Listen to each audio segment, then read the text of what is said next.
परी की दयालुता की कहानी। यदि आप मेरी चैनल में नए हो तो मेरी चैनल को सब्सक्राइब करें, शेयर करें और लाइक करें। धन्यवाद। किसी नगर में एक अमीर आदमी रहता था। उसके पास बहुत पैसा था। शहर भर में उसका बहुत नाम था, किंतु इतना सब होते हुए भी उसमें घमंड नहीं था। वह दीन फुकरियों की सहायता किया करता था। उसकी हवेली में मांगने वालों की हमेशा भीड़ लगी रहती थी, पर दूसरों को खुशी देने वाला वह अमीर हमेशा उदास उदास दिखाई पड़ता था। वह ही नहीं, उसकी पत्नी भी हमेशा चिंता में डूबी रहती थी। इसका कारण था उनके घर में संतान का न होना। दोनों पति पत्नी यही सोचते रहते थे कि उनके बाद इस सारी धन दौलत का क्या होगा। उनकी हवेली के साथ एक बहुत खूबसूरत बगीचा भी था। उस बगीचे में संगमरमर की बनी हुई कई आदमकद शुद्ध खड़ी थी। अमीर की पत्नी को सलीके से जिंदगी बिताने का बेहद शौक था, इसलिए उसने बगीचे में परियों की मूर्तियों के पास अपने बैठने के लिए खूबसूरत जगह बनवाई हुई थी। यहाँ अनेक रंग बिरंगे खिले थे। अमीर की पत्नी माली से फूलों की मालाएं बनवाती और स्वयं आकर परियों के गले में पहनाया करती थी। एक दिन अमीर की पत्नी संतान की चिंता में बहुत ही उदास थी। उस दिन उसका जन्मदिन भी था। वह चुपचाप बगीचे में आकर बैठ गई और मन ही मन सोचने लगी, बिना संतान के भी कोई गृहस्थ जीवन है। बिना बच्चों के हवेली कैसी सूनी सूनी दिख पड़ती है। बहुत देर तक वह इन्हीं विचारों में खोई रही। थोड़ी देर बाद पक्षियों का चहचहाना सुनकर उसका ध्यान टूटा। दूर दूर से आकर पक्षी रैन बसेरा करने के लिए पेड़ों पर बैठ रहे थे। तभी उसने जाना कि दिन ढल रहा है। आज उसकी हवेली में जन्मदिन समारोह का भी आयोजन किया गया था। उसने सोचा, जल्दी से हवेली में चलूं। पतिदेव मुझे ढूंढ रहे होंगे। जैसे ही वह उठी, उसे गुनगुनाहट की मीठी आवाज सुनाई दी। वह सोचने लगी, अरे बगीचे में कौन आ गया? यहाँ तो किसी को भी आने की आज्ञा नहीं है। फिर यह आवाज तो किसी नारी की लगती है। ये सोचकर वह इधर उधर देखने लगी। तभी श्वेत वस्त्र धारण किए एक बहुत सुंदर लड़की उसके सामने आ खड़ी हुई। उसे देखकर अमीर की पत्नी को आश्चर्य हुआ कि बाग में परियों की प्रतिमाओं में से एक परी का जो मुकुट था, वैसा ही मुकुट और ताजे फूलों की माला इस लड़की ने पहन रखी थी। क्यों, मुझे पहचाना नहीं? मुस्कुराकर लड़की ने पूछा। सुनकर भी गृह स्वामिनी चुप खड़ी रही।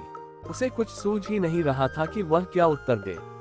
फिर वह बोली, कैसे पहचानूंगी? मैं तुम्हें पहली बार देख रही हूँ। तुम इतनी सुंदर हो इस शहर की तो लगती नहीं। कहाँ से आई हो? लड़की बोली, रहने वाली तो मैं परी लोक की हूँ, मगर तुम्हारे बाग में भी तो हम रहती है। तुमने जो प्रतिमाएं लगाई है वे हमें बहुत अच्छी लगती हैं। अक्सर पूनम की रात में हम इस बाग में आती हैं। तुम परियों से प्यार करती हो ना? अमीर की पत्नी गौर से उस लड़की को देखती हुई बोली, तो तुम परी हो तभी इतनी सुंदर हो। तुम्हारे छोटे छोटे पंख कितने सुंदर लग रहे हैं। मुझे सचमुच परियां बहुत अच्छी लगती हैं। तुम मुझे बहुत पसंद हो। परी बोली, मगर परियां तो फूले की तरह हंसती खिलखिलाती रहती हैं। तुम परियों को प्यार तो करती हो, फिर इतनी उदास क्यों रहती हो? हमारी तरह खिलखिलाकर हंसो। ये सुनकर अमीर की पत्नी का दुख उसकी आंखों में भर आया। उसकी आंखों से आंसू टपक पड़े। फिर उसने अपने सारे दुखों को परी के सामने उड़ेलकर रख दिया। दुखी मत हो, परी बोली, मैं तुम्हारी इच्छा पूरी करूंगी। सुनकर अमीर की पत्नी बोली, क्या तुम सचमुच मुझे संतान दे सकती हो? हाँ हाँ, क्यों नहीं। ध्यान से सुनो, परी ने कहा, तुम कल सुबह नहा धोकर इसी स्थान पर आ जाना। उस सामने वाले पेड़ पौधों से लटकते हुए मिलेंगे। बिना किसी को बताए तुम उन्हें छील कर खा लेना। फिर देखना, तुम्हारे एक नहीं 2 सुंदर पुत्र पैदा होंगे। अब जाओ, धूमधाम से अपना जन्मदिन मनाओ। इतना कहकर परी अंतर्धान हो गई। दूसरे दिन अमीर की पत्नी नहाकर बिना किसी को बताए सीधे बाग में पहुंची। वह जल्दी से जल्दी सेब देखना और खाना चाहती थी। सामने ही पेड़ पर उसे 2 सेब लटकते दिखाई दे गए। सेबों को देखकर अमीर की पत्नी खुश हो गई। खुशी में वह परी की बात भूल गई और एक सेब को बिना छीले ही खा गई। तभी उसे याद आया कि परी ने तो उसे सेब छीलकर खाने को कहा था। तब उसने दूसरा सेब छीलकर खाया। धीरे धीरे समय बीता। थोड़े दिन बाद अमीर की पत्नी ने 2 जुड़वा लड़कों को जन्म दिया। उनमें से पहला लड़का तो एकदम काला और कुरूप था।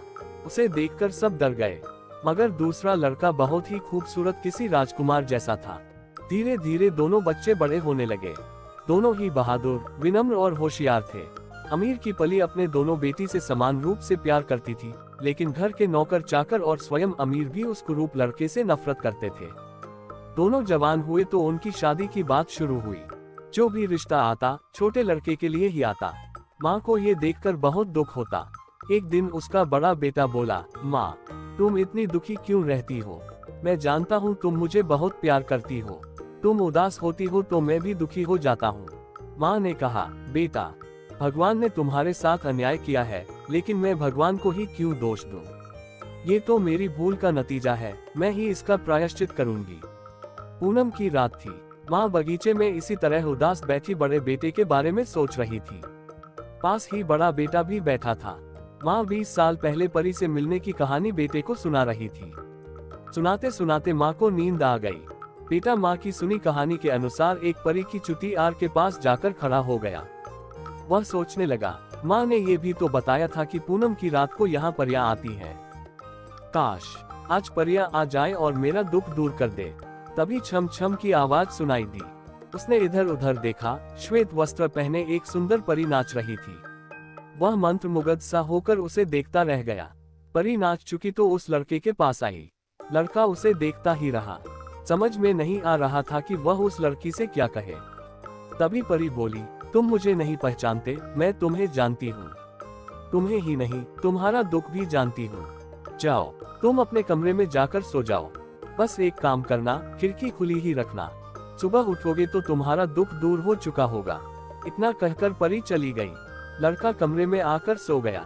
रात को उसे लगा जैसे खिड़की से आती दूधिया किरणें उसके शरीर को ठंडक पहुंचा रही हैं। वह एक बार को सिहर उठा, फिर करवट बदलकर सो गया। सुबह जब वह बहुत देर तक नहीं उठा तो माँ ने आकर उसके कमरे का दरवाजा खटखटाया। लड़के ने दरवाजा खोला तो माँ हैरान होकर बोली, तुम कौन हो और इस कमरे में क्या कर रहे हो? माँ, तुमने मुझे पहचाना नहीं। मैं तुम्हारा लाडला, तुम्हारा बड़ा बेटा ही तो हूँ। लड़का बोला, बेटे, सच तुम मेरे बेटे हो? फिर तो ये चमत्कार हो गया। जाकर शीशे में अपना चेहरा तो देखो। माँ खुशी से बोली। दोनों माँ बेटे दौड़कर शीशे के सामने गए। उसने जब अपना चेहरा देखा तो हैरान रह गया। खुशी से चहकता हुआ वह बोला, यह उस परी का कमाल है माँ, जो कल रात मुझे मिली थी। माँ बोली, हाँ बेटे, उसी परी ने मेरी इच्छा पूरी भी की थी और उसी ने तुम्हारी सूरत भी बदल दी। सच ही कहा जाता है कि परियां बहुत दयालु होती हैं। ये कहते हुए माँ बेटे को लेकर बगीचे में गई, मगर वहाँ परी नहीं थी। परियों की मूर्तियां खड़ी मुस्करा रही थी। शिक्षा, परियां ही नहीं, दूसरे प्राणी भी अपने मन पे दयालुता का भाव रखते हैं। जरूरत होती है उनके साथ अच्छे व्यवहार की। यदि आप किसी के ऊपर दयालुता भाव रखेंगे तो जरूरी है कि वह तुम्हारे व्यवहार से प्रभावित होकर अपना नजरिया बदलेगा, तुम्हारे साथ भी दयालुता का ही व्यवहार करेगा। अतः प्राणी मात्र के साथ दयालुता का व्यवहार ही करना चाहिए। पूरी कहानी सुनने के लिए धन्यवाद।